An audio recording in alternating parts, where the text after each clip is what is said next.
शिव जी और नंदी भगवान एक दूसरे के पूरक हैं। कहा जाता है कि नंदी के बिना शिव जी की उपासना पूरी नहीं मानी जाती। शिव पुराण के मुताबिक नंदी भगवान शिव जी के वाहन हैं तथा उनके उपासक भी हैं और शिव जी का अवतार भी हैं। दोस्तों, आपने जितने भी शिव जी के मंदिर देखे हैं वहां पर आपने नंदी भगवान को बाहर स्थापित जरूर देखा होगा, क्योंकि नंदी भगवान शिव जी के मंदिर में गर्भगृह में स्थापित ना होकर बाहर की ओर स्थित होते हैं और उनका जो मुख होता है वो शिव जी की तरफ होता है। तो दोस्तों, आपका बहुत बहुत स्वागत है मेरे YouTube चैनल योग श्रृंखला विद पायल में।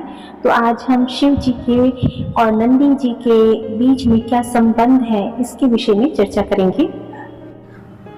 दोस्तों, आपने शिव जी के जितने भी मंदिर देखे हैं, आपने हमेशा देखा होगा कि नंदी भगवान गर्भगृह के अंदर स्थापित नहीं होते बल्कि शिव जी के सामने होते हैं। इसके पीछे क्या कारण है, चलिए आइए इसे भी जानते हैं। दोस्तों, ज्योतिष एक्सपर्ट की माने तो पौराणिक काल में एक ऋषि हुआ करते थे जिनका नाम था शिलाद। शिलाद एक महान तपस्वी और ब्रह्मचार्य को पालन करने वाले व्यक्ति थे। एक बार ऋषि शिलाद को स्वप्न में उनके पितरों द्वारा अपने समक्ष उनका पुत्र देखने की इच्छा को बताया गया।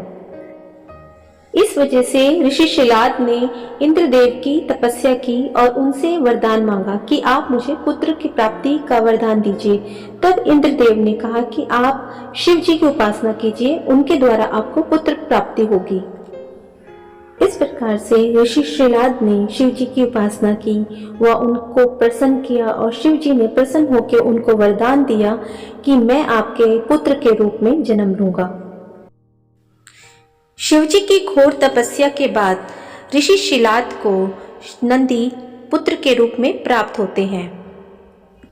नंदी को पुत्र के रूप में पाकर ऋषि शिलाद का हर्ष का कोई ठिकाना नहीं था, क्योंकि वह बालक एक बहुत ही तेजस्वी, सुंदर और ओजस्वी और दिव्य बालक को पाकर ऋषि शिलाद मन ही मन बहुत ही आनंदित महसूस कर रहे थे।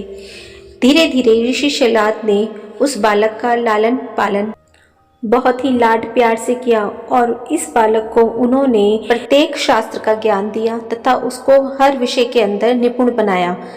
एक समय की बात है, ऋषि शिलाद के मित्र व वरुण नामक दो ऋषि उनके आश्रम में पधारे और उन्होंने उस बालक को देखा और देखने के पश्चात उन्होंने ऋषि को बताया कि यह बालक अल्प आयु जिएगा, जिसे सुनकर ऋषि शिलाद का मन बहुत ही व्याकुल हुआ और वह बीमार हो गए। अपने पिता की ऐसी स्थिति को देख वह पुत्र बहुत ही ज्यादा व्याकुल हो गया। नंदी ने अपने पिता से उनके दुख का कारण पूछा कि पिताजी, आपको ऐसा कौन सा दुख है जिसके कारण आपका पूरा शरीर कांप रहा है। ऐसा सुनकर ऋषि शिलाद ने अपने पुत्र से अपने दुख का कारण बताया। जब से मैंने तुम्हारी अल्प आयु के विषय में सुना है, तब से मैं अंदर ही अंदर बहुत दुखी हूँ। पिता के मुख से उनकी परेशानी का कारण जानकर नंदी मुस्कुराया और बोला कि पिताजी, आपने मुझे शिव जी से वरदान स्वरूप मांगा था। शिव जी से ना करूँगा कि वह मेरा जीवन लंबा करें। और ऐसा बोलकर वह अगले ही दिन अपने घर से नदी के किनारे जाकर तपस्या करने लगे और शिव जी का ध्यान करने लगे। शिव जी उनकी तपस्या से प्रसन्न होकर उनके समक्ष प्रकट हुए, जिन्हें देखकर वह अपने लंबे जीवन का वरदान मांगना भूल ही गए और उन्होंने शिव जी से प्रार्थना की कि हे प्रभु, मुझे अपने सानिध्य में रहने का आशीर्वाद दीजिए, मैं आपकी सेवा करना चाहता हूँ। शिवजी नंदी से प्रसन्न होकर उनसे कहते हैं कि हे शिलानंदन, तुम्हें मृत्यु का भय कहाँ, तुम तो बिल्कुल मेरे जैसे हो। मैं तुम्हें आशीर्वाद देता हूँ कि तुम अमर अजर दुख रहित रहोगे।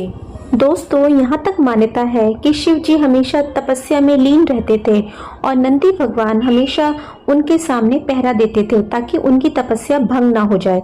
इसलिए माना जाता है कि शिव जी के मंदिर में नंदी भगवान हमेशा बाहर की ओर बैठे रहते हैं। क्या आप जानते हैं कि नंदी भगवान के कान में मनोकामना कहने का सही नियम क्या है?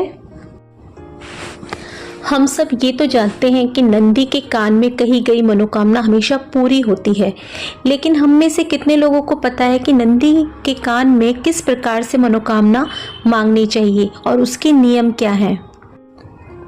हमें हमेशा इच्छा रखते समय नंदी भगवान की पूजा आराधना करनी चाहिए और उनको भोग चढ़ाना चाहिए।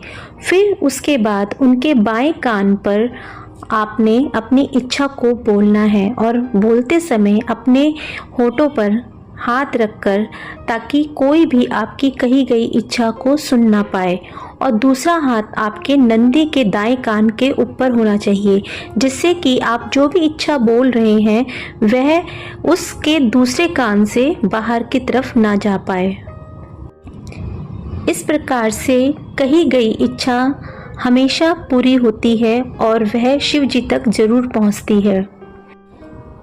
इसके साथ साथ दोस्तों, आपको हमेशा ये भी ध्यान रखना है कि आप नंदी के कान में कभी भी दूसरे के लिए कोई गलत भावना से कोई भी इच्छा नहीं रखेंगे या किसी के बारे में भी आप बुरा नहीं सोचेंगे, क्योंकि ऐसा करने से शिव भगवान नाराज भी हो सकते हैं, शिव भगवान रुष्ट हो सकते हैं।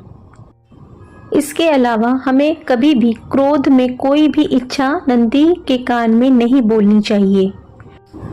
अगर आप नंदी भगवान की पूजा नहीं करते तो उनके बिना शिव जी की पूजा भी अधूरी है। आशा है कि आपको ये वीडियो जरूर पसंद आएगी। अगर आपको ये जानकारी पसंद आए तो इसको लाइक, शेयर और सब्सक्राइब करना ना भूलें। धन्यवाद।